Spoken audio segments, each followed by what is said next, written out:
Rooted in resilience, inspired by nature, powered by movement.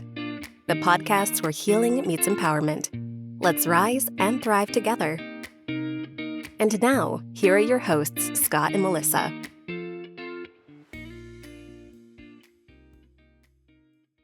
Welcome in.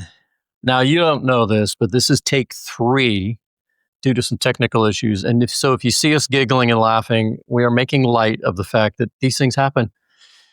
And today we're going to be talking about evening rituals, which I need right now, even though it's 2:40 in the afternoon. So a little bit of a challenging start, but hey, we're going to roll with it. So we saved you from watching all of that. Today, we're talking about evening rituals. Welcome to Rise and Thrive, a podcast by Vital Edge Wellness Coaching, where we help people transform their lives by finding mindfulness, functional movement, coaching, nutrition, lifestyle. Yeah, it goes on and on. So I'm going to turn it over to Melissa, my co-host, who's going to step us through a mindful minute. She's got her little egg timer to keep us on track and take it away. All right. So a handful of episodes ago, we focused on morning rituals. And so we figured we need to put it the other end. Evening ritual. So in the previous recordings, the previous take, now I'm just sharing that I have this kind of little energy coming through right now of wanting to clear my space. And I think of that in our homes. Oftentimes we want to do, removing of clutter, rearranging. And many of you have heard the word feng shui. And that's just come to mind in my practice in a little meditation this morning, actually. And I weaved it into my classes to think about the feng shui in our home, which is moving your furniture around and have it so it's the flow and syncs up with, energy and all of that. Peace. Aesthetically pleasing. Mm-hmm. And so I want to bring that to what we do and start what we'd like to talk about with you is the feng shui on the inside. And so when we take time to change those insides, hence the morning and evening rituals, we help support that flow. And so I will stick to the minute. That's why I have this, because I could easily go longer. But we're going to drop in, and I'm going to ask you when we come into this quiet, mindful moment to not go in there to judge or alter or try to make it happen a certain way, but just to observe, to notice the rooms inside your house and see how they're doing. Notice where your breath is flowing, and I'll guide you. So let's take a big sigh in through the nose. And when you let it out the mouth, you're welcome to close your eyes if you'd like, if you are in a place to do so. I want you to relax your jaw and your tongue. So come in through that physical layer where you just feel yourself soften the shoulders, feel your seat. If you're sitting,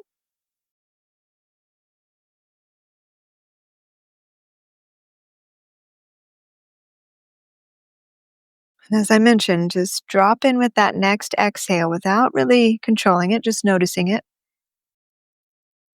And let's hang out for a minute on the inside. Feeling the breath, noticing where it goes and doesn't go, whether it may be smooth or a little choppy.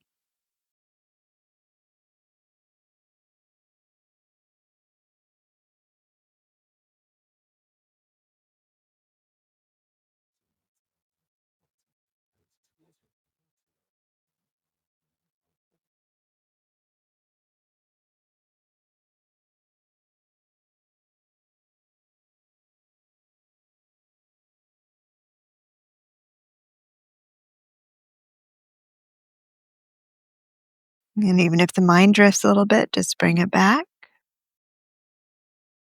Know that that awareness has brought you into that inner space to do a little inner clearing, a little feng shui. So from a little lower in the belly, let's take another sigh. Feel that inhale rise up. I'm going to encourage us all just to let it out.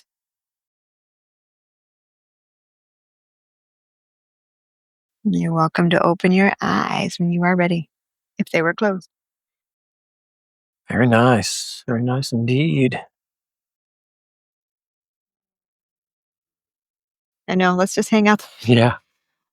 So I like that idea of coming into the house, right, to see what clearing needs to go on, and we often kind of rush into our day and rush out of our day. And so we really wanted to, since we came to the support, and I've got a lot of good feedback from people that our morning episode helped them to remember things that they forgot they used to do, or just reiterated what they're already doing, um, and just reminded them of that importance. So we wanted to also bring that to the end of your day, because it's pretty vital to help support your body, and your Yeah. environment. So, Yeah. Last couple of times we've spoken about we're human beings, not human doings. And when you follow your morning rituals, you're putting yourself in that being state. And then for many of us, the minute you get into your car, or maybe it's before you get into the car, you start thinking about where you're going in the morning, whether it's dropping the kids off to school or going to work. Wherever you're going probably someplace to be doing something. mhm, And so I would ask you to consider the mornings. When does that kick in? When does that doing part really start to begin? Then today we'd like to talk about, when do you stop the doing, and come back into the being. come back into the being, into your own space. And we'll talk about a little bit of around ritual, Mhm, around tools of how to become more focused in your self-awareness in the being. Uh, I know that I have certain rituals that mhm, have worked for me and have not worked for me. Um, I know that I'm a very process oriented person. And if things come into my world, I won't follow those rituals that are in my self care. I'm kind of going through that period now, which I'm not afraid to talk about, where my self care routine is really off because I have so much coming at me, a lot of stress, a lot of family struggles, going to school. I've got clients, and it's mhm, this is not unique to just me. So I've got to remember that these rituals, these evening rituals, morning rituals, are anchors mhm. in a chaotic world. The chaos will smooth out, even though it doesn't feel like it will sometimes. What I want to be a continuous process is that grounding and that self awareness. So that's some of why it's really important for me to have Yeah. those things. How about you? Well, and I figured that's the way we're going to enter this today, is to share what we're currently doing. Not that you have to repeat that, but just to say, hey, we have realized the importance of it, and it's altered and changed over the years, and sometimes it struggles. But it's something to come back to. And so, what I've seen as I've supported many clients over the years is that just coping, right? We get to the evening and then we just try to self soothe. And we often turn to habits or behaviors that just numb us out, right? We've heard the Netflix binging or the various foods or those things. And we're going to address that. For myself, I just know that I have found over the years, I can't just work all day and then go lay down and go to sleep. Yeah, And it isn't work all day too. It's like, I totally get that household chores and going. kids and different things going on, that you just push through until lights out. And so please know, empathize with everybody and the different family members and things going on. So we want to help support each of our patterns, so that even if it's a little window of time, that awareness and that intention can just shift how your body receives, like, oh, I'm preparing for sleep. And I just want to share something. I have this thought, like, I think about, isn't it weird that all of us humans unplug? I mean, literally, well, or I think about it kind of plugging into your charger. You have to take your body and put it in a place and charge it for so many hours so that you can rely on some juice for the next day to function. I know all of us have experienced lack of sleep and what that turns into when you can't function very well, especially when that accumulates years in time. And so I have found myself that those rituals and that support has helped me to sleep better, helping me to realize that I need that space. It's not just, oh, if I can get it in, or, oh, I'm too busy. I have to now. And it doesn't have to be long.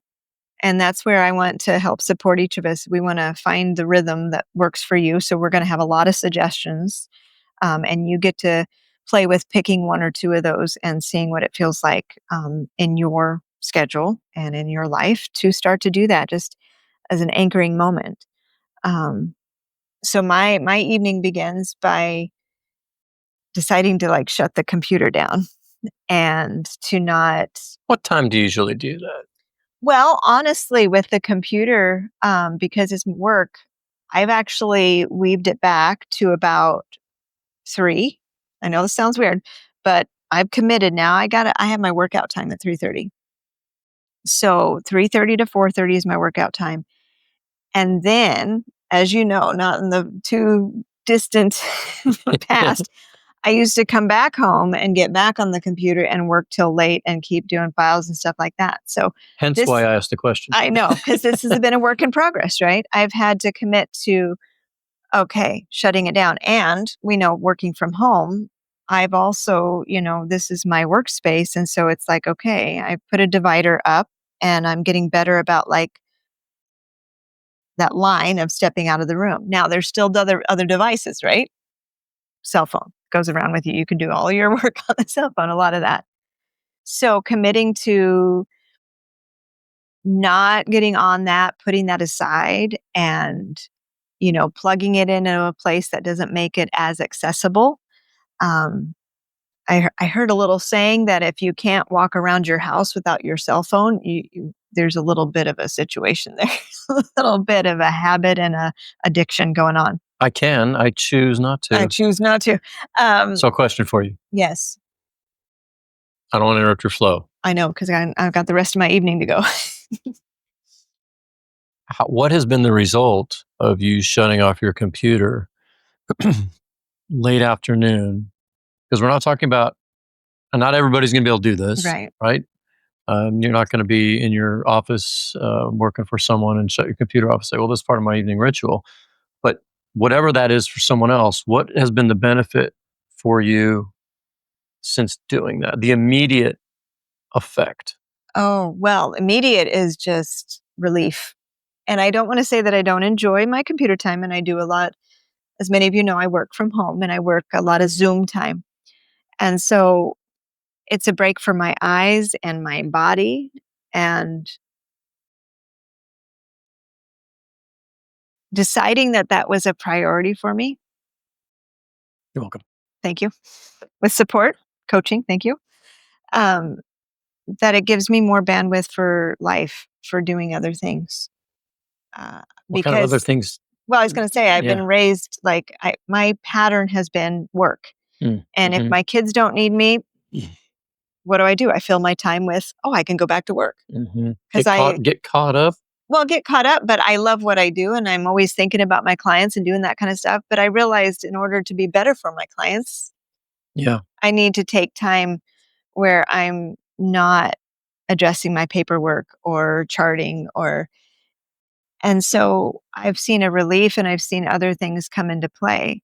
Even if you're so used to filling it with busyness, I'm allowing myself to get a little bored or you feel like a little lost, like I should be doing something. What should I be doing? Should. And that's what I've found kind of freeing up my evening. Now that's backing up a little bit, but if I want to go all the way to getting close to bed, it's putting that phone away so I'm not scrolling, I'm not, posting and that kind of stuff. And I'm like, okay, I've got a space that I've created. We're going to talk about this tool that I go to, and my kids even know I love finding, one of my children goes and utilizes this space and sometimes takes everything out, leaves it when they're done. And, but it's another little yoga space, and we'll go in there just to like chill out. I do a couple stretches for the body because think about it, whatever you've been doing that day, habitual movement, we can't then go to sleep and think, okay, body, relax, right? One of my dear colleagues said there's a phenomenon that 20 minutes after you go to bed, if you've been doing this all day, your body will retake that shape. So I want to offer a pattern change to my body and a relief to the neck and shoulders. And I want to stay limber. I want to stay mobile my whole life. So it's like, I know if I can help my body process the day, I go and I have some, I'm talking, 5-10 minute max, that I go and I just do some of my stretches. And then I put my legs up the wall. That has become, I'm addicted to it because I don't feel right if I don't take a few minutes and stick my legs up. If you've seen that, it could be over a chair, it could be up a wall. I actually do it in my yoga room often, or I'll actually, because I get pretty sleepy, my body and my nervous system has started to register that that's when I go to sleep pretty soon after the legs have been up. So I don't sometimes want to wake myself back up to get to my bedroom. So I will actually sit on my bed, flip the opposite way, and pop my legs up the wall. And I literally, I mean, it's happened a couple times now. My son will come in, Mom, you've gone to sleep. And my legs are up the wall. Um, your nervous system, the blood flow shifts, heart rate slows down, blood flows in a different direction. So you're preventing, the stress in the legs from always being gravity, and then your gut gets a little support from the blood flow and the digestion. And literally it's just like this cleansing effect. Low back gets released. All of that often builds up for us in our day. So that became a commitment to myself, and I now see my daughter as her commitment to doing that every evening. And Yeah. then whether I'm listening to a meditation, and again, it's using a device, but I have it. I want you to know, I've committed. I have it plugged in. My plug-in, the one cord that fits the phone, is at the other end of the room. So if I am going to listen to a meditation that night, a yoga nidra, or we're listening to the Tao right now. So it's like I push play and then I go put my legs up. And then I leave the phone. It'll shut down afterwards. And then usually I have my eye mask on, and then I flip a Yui when I've done with my meditation or my legs up. That could be anywhere from 10, 15, 20 minutes if I've fallen asleep. And I spin around, slide the legs in, and I'm out within a couple minutes. As a ritual, doing that every night, your body, your nervous system starts to register that, oh, they're winding down. They're helping me replenish. I'm going to have some nourishing sleep. And that's become my consistent ritual. Even when I travel, I put legs up. It's just part of my practice now. And that's what we hope for all of you, that that feng shui of caring for the body and not just getting through the day, and self-soothing, which we're going to talk about in a few moments, um, and how to start to address that. Body craves that ritual and that support. And we want to check out what we're doing right now and what could be most beneficial. And so I want to hand it over to you. Is there any evening rituals that we could support for you and that you're doing right now that's become kind of your go-to? Yeah, I'm going to start a little earlier. Well, I'm not going to start at 3 p.m., but Well, I just know I had to go get my workout. Mentally, I was like, I got to go. I noticed, I don't know, 2 years ago when I decided to have a dry January, that I wasn't going to drink any alcohol, that, uh, which I like to do every year. I give something up for a month. 1 year it was coffee. That was the hardest one. Ooh, let's not discuss that right now. But I don't drink a lot, but I Yeah. like my evening wine or evening beer, and I recognized much of the way through the month that I wasn't really missing the alcohol. What I found interesting was observing my habits, and it became a ritual. hmm And I'd ask you to consider, what are your rituals that you don't know are rituals? And that awareness for me was really cool, because I realized that popping of the can was a signal to my body and my mind I come in through my garage. I go to my garage fridge. I grab a beer. I pop that top. I take off my shoes and I go in the house. That was a signal that Your day I'm is leaving done. this over, Yeah. this behind now. This is all over, and I'm starting now this. And that month of not doing that, I recognized I can still have that. It was just a different trigger. Mhm. And so I stopped that ritual. I still have a beer or a glass of wine in the evening, but I don't come right home and get it and go about my evening. I'm just take my time. And I think shaking up that ritual allows my self-awareness to kind of go, oh, okay. Well, and there's some evenings that I'm sure you don't have No, that. absolutely. It's not, No. that's not part of your structure anymore. Mhm.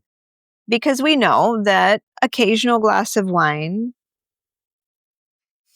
I won't say the beer, but occasional glass of wine is not Alcohol. alcohol. Okay. Not going to be like, oh, you can't do that.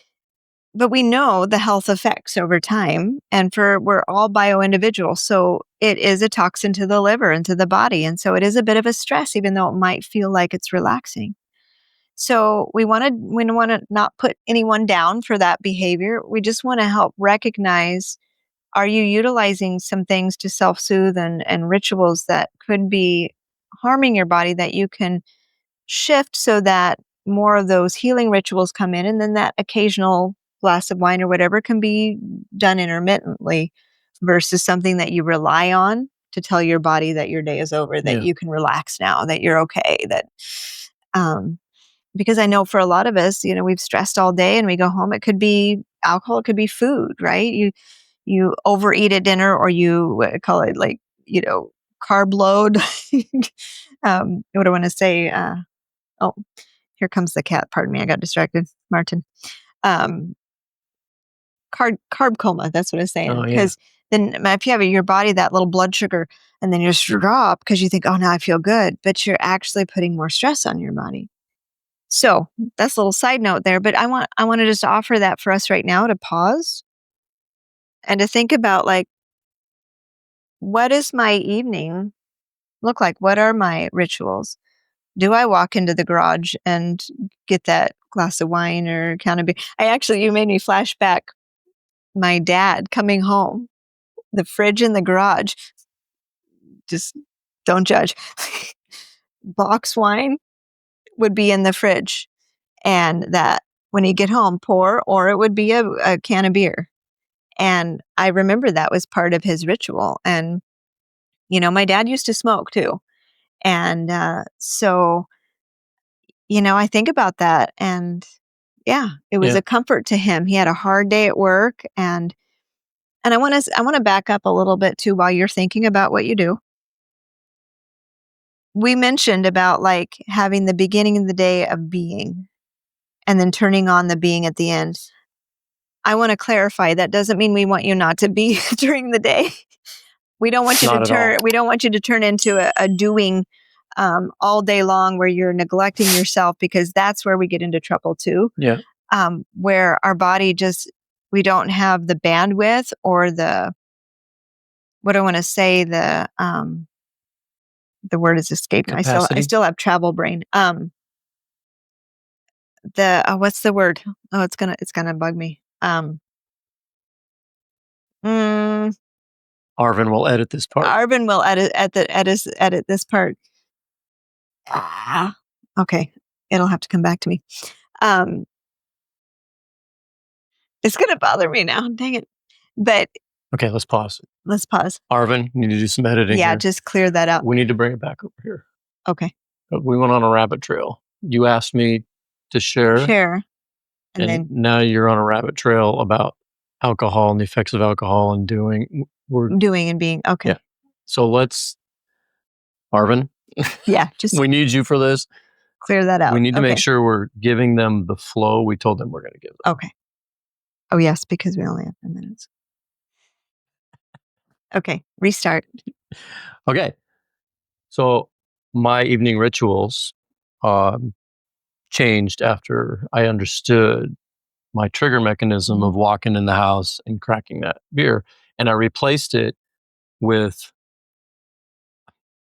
a calming routine. I don't know how else to put it, where I would go upstairs and change my clothes. Mm. and taking off that collared shirt Okay. and putting on a t-shirt, which I literally prefer t-shirts, right? So being more myself in that moment. And not, I mean, alcohol is not something that we would say is something you should do every day. It's not part of our wellness program. But I would also say that that alcohol wasn't the point, is what I'm trying to say. Yeah. It was that, Comfort of that action. yeah. And I'm a flavor guy, and I love the flavor of beer, and I love the flavor of wine. So that first sip was a signal that you're home. Mm-hmm. My home is my place of peace. I left all that doing behind. It doesn't mean there's not a lot of doing at home that can take over. Right. But to your point about not doing all day, Mm-hmm. sometimes feels like you're doing all day. And all of a sudden you're like, oh my gosh, it's 5 o'clock. Time to go home so I can stop this doing. And so that's how I start my evening. I generally then I like to cook. So hopefully I'm prepared and I'm not burnt out and I want to cook. But that's another part of my evening ritual is preparing my food and eating my food. And I have things that I like to do in the evening. But I have a timer that says it's getting close to your bedtime. Mm-hmm. And that reminds me to stop doing those other things. And start to head that direction. Yeah, exactly. Head that direction. I go upstairs and I've learned to put my legs up on the wall. I'm not as consistent as Melissa is, but I'm getting there. I do love stretching before bed. It's really important for me. And it's interesting you mentioned what the body does. My hands turn into, I sometimes wake up with my hands and kind of claw like, Yeah. and so my fingers, and I'm like, well, I stretch them. I'm aware enough to notice it. Mm-hmm. But I think that those hand stretches and wrist stretches are going to really help me alleviate that. Oh, cat cow. Yeah. And honestly, one of my favorite evening rituals is spending time with my dog, Mia, Mm-hmm. especially once she gets into sleepy mode. We always play as part of a ritual when I get home. And then she likes to just chill. And I like to follow her routine. She tends to go to sleep when her body tells her to and play when her body tells her to. And that's been very helpful for me. She's definitely a teacher. So there are some barriers though we need to talk about that get in the way, like other people in the house, or you're responsible for other things that people need you for. So you're doing from work can continue carrying on through the evening if you don't have some boundaries. So how do you manage barriers? Well, it's learning to turn it off. I think that's what I had to, because there's always going to be more to do, right? There's always another dish to wash or clothes to fold. Yeah. I even texted one of my colleagues. I sent her a meme that it's like, when I have extra time, when I have laundry and I have extra time, I don't fold it. I choose not to. And that's one of the things I've learned to let go. Choice. Right. So I'm going to come back to something I said earlier. Is I just said, I realized it's a priority. It has to be enough of a want and enough of a desired, once you commit to it, you start to feel the results and you know that this is more important to me than those things. And please know, I understand it's hard getting there sometimes, especially when you have other people and depending on the age of your children or different things going on. I get it. So please know this is a work in progress. We just want to support you knowing that this is important to take care of your body. And whatever it can look like for you, whatever small amount or large amount or whatever is, and so I'd say that's how I've gotten over the barriers. And you've seen me over Yeah. working on just realizing what's more important, my mental health and my body so that I can be there for my clients, or to work extra hours and get a little bit extra done, or get, the laundry folded and, whatever else. And I've just had to realize what I need to let go and maybe what I need to ask for help with. So I'm not trying to take it all on, and navigating that. And yeah, I said, so that's it. I just had to realize it was important enough for me to keep focusing on that. I wanted a little bit of that time in the evening. Yeah, and I think we could go on, but I think another thing we need to talk about is the timing of shutting off screen time. Huge. Yeah. We're living in an exceedingly turbulent time on the planet, politically, geographically, how we see each other. how we treat each other. There's a lot going on. And we've been talking a lot about the body today, but there's a whole other side of the psychological and mental focus. I find it very empowering for me. I'm not a news hawk. I do like to look at the headlines and keep myself informed, but I've really done a great job in my ritual shifts of uh, timing of the day and shutting those things off. And then before I go to sleep, I like to listen to affirmations. We use Insight Timer here at Vital Edge Wellness Coaching. Mm-hmm. There's a little plug for Insight Timer. Maybe they become a sponsor. Maybe. We really like the variety that they have to offer. And there's some amazing tools. And we're listening to the Tao lessons right now, which is fascinating and great. And I have some affirmations that I really enjoy. And that's the last thing I want before I close my eyes to go to sleep. Not what happened in the White House today, or what's going on the border, or what's going on in the Middle East, or the environment or the animals. And no, right. I will say, is this part of the ritual, but it's more self-awareness that there is a lot of really good things happening in the world. Mm-hmm. The media doesn't report on those. The media reports on the things that get numbers and draw eyeballs, and those things are generally bad things. But it can be perceived that that's the only thing going on in the world. And I implore you to find the good things going on in the world to counteract what the media would have us believe.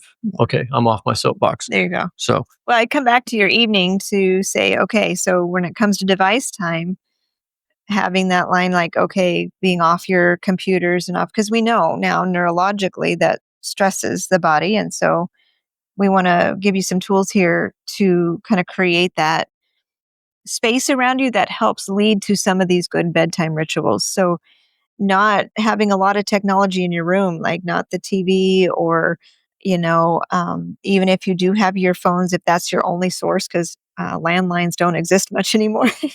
um, but having it away from your head source, plugged in somewhere else in your room if you need it to be in there. And, I sleep with an eye mask on, and I know some people prefer blackout curtains because body needs to register dark. So if you got some type of light source coming in from outside, or even if you have one of those big, clocks or anything like that, cover it up. The body registers that and doesn't go into full deep sleep like it needs. It needs some darkness, and having the temperature cool. These are some basic things, but sometimes we forget and we get comfortable and just, forget about that. And they're like, oh, good reminder.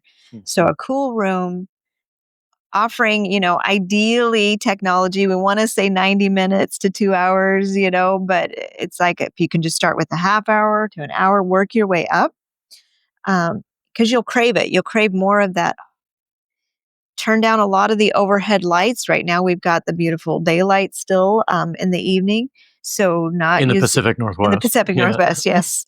Not using a lot of overhead lights, and then dimming that down if you in your home. Cooling your bedroom, sound machines if you like it, whatever it may be. And like I said, the darkness in the room. And those are some key things. So it could just be starting there. If you can't quite think, oh, I should be doing the stretching, this, just start with creating the environment and let that be one of the steps towards you knowing, just like Scott's changed his rituals, like his body's registering that, oh, I put a t-shirt on. If you turn the lights down, that little shift of lights could be that action that could be starting to signal the body that this is a process.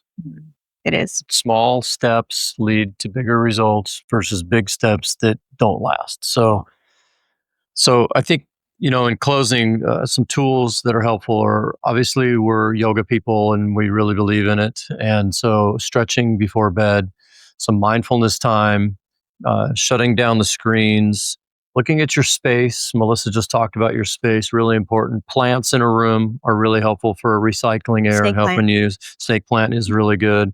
Mother-in-law's tongue, as some people call it. And then your movement. If you're moving throughout the day, you'll sleep better. If you're moving in the right way, you'll sleep better. And I think that trying to get as close to the natural rhythms of nature and the earth when it comes to sunrise, sunset, and the activities in between, knowing your peak times. It's going to be more difficult for those of us who work swing shift or graveyard shift, but trying to find those natural rhythms. And in September 11th through the 15th, we're going to talk about this in a natural environment. Gianalani is an eco resort where we will be holding this retreat. We hope that you'll be able to sign up and come down and experience this. And we're going to talk about these rituals, but more importantly, We're going to practice. You're going to practice, and you're going to have your own shifts in the rituals. This resort has very low lighting when the sun goes down because they don't want to affect the natural rhythms of the environment around it, the animals, the plants. And so you will become absorbed into this process. It's a beautiful thing. And we hope you can join us September 11th through the 15th. And for more details, visit our webpage, vitaledgewellnesscoaching.com. Anything else to close us out? Yeah, I would just say pick one of those things to play with tonight. Why not? There you go. Send us a note. Let us know how this was helpful. You can DM us. You can message us through our website. You can find us on Facebook and on Instagram. And we'd love to know how this session was helpful for you today. And thank you for being with us. And we'll see you next time on Rise and Thrive. Namaste. Take good care. Bye. Thanks for joining us on this episode of Rise and Thrive. If you're ready for a deeper reset, join us for our upcoming wellness retreat in Mexico, September 11th to 15th. It's the perfect opportunity to recharge through movement, mindfulness, and connection. Visit vitaledgewellnesscoaching.com to learn more. If you found this episode valuable, please subscribe, leave a review, and share it with someone who could use a little more rise and thrive in their life. Follow us on your favorite platform to stay inspired. And until next time, keep rising and keep thriving.